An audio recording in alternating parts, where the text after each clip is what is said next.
husband. The whole thing didn't make sense. An old man like the professor with two gorgeous women.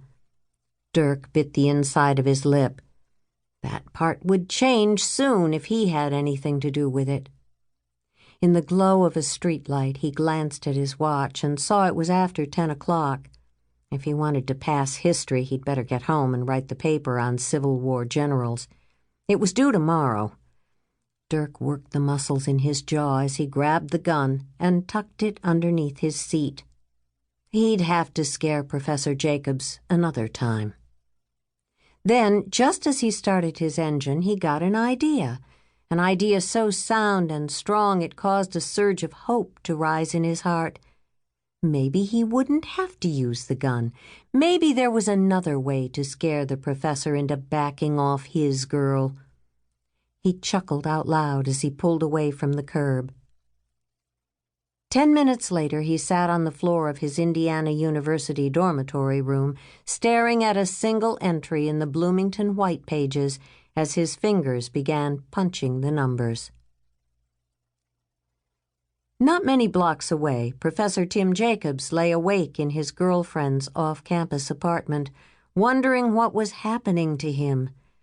He was used to the guilt and insomnia, but the tears were something new.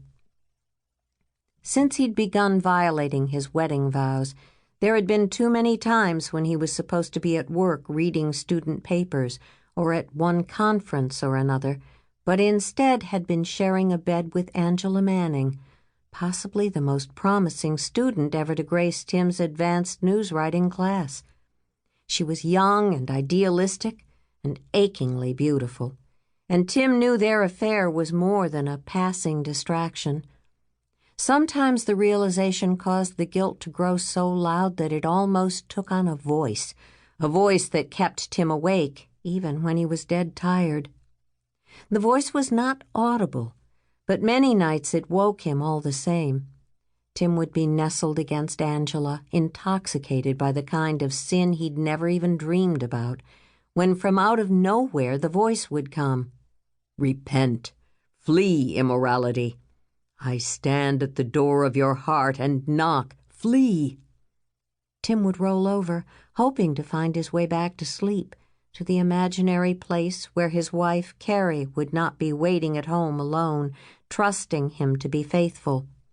But the voice of guilt would come again and again, persistent, relentless, tirelessly calling him home, regardless of his lack of response, his lack of worth.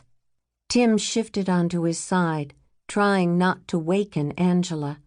He stared at her plain white apartment wall, and a memory came to mind. The day Angela Manning first visited him at his office and made her intentions clear. They had talked for 15 minutes, teasing and laughing and sharing sentiments of mutual admiration, while Tim twisted his wedding ring, hiding it behind the fingers of his right hand.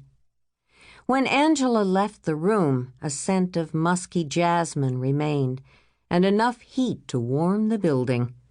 Tim spent the minutes before his next class savoring the way she made him feel, but as he left his office that day, his eyes settled on a plaque Kari had given him for their first anniversary. It bore the engraved image of an eagle in flight, and words he remembered even now. "The eyes of the Lord search the whole earth to strengthen those whose hearts are fully committed to him." In that moment, everything about serving the Lord had felt binding and restrictive.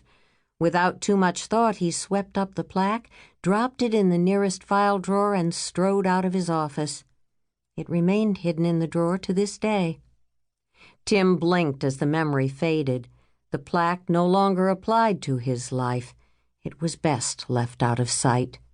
His strength didn't come from having a heart committed to God. Not anymore.